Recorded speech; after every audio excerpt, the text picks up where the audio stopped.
Anda menyaksikan Kompas Update pukul 20 waktu Indonesia Barat bersama saya, Cindy Permadi. Saudara, akibat hujan deras, pohon berukuran besar berumur ratusan tahun tumbang dan menimpa 4 rumah warga di Kecamatan Cibatu, Garut, Jawa Barat. Pemilik rumah mengatakan saat pohon tumbang terdengar suara yang cukup keras. Menurut warga, usia pohon ini diperkirakan sudah ratusan tahun dan terletak di belakang permukiman pemilik rumah, dan warga setempat berusaha membereskan pohon yang tumbang dan puing-puing rumah dengan alat seadanya. Tidak ada korban jiwa dalam peristiwa itu, namun kerugian material mencapai ratusan juta rupiah.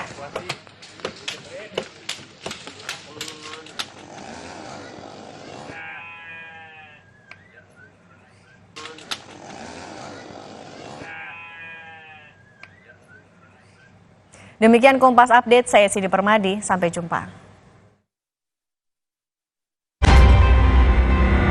Kompas Update dipersembahkan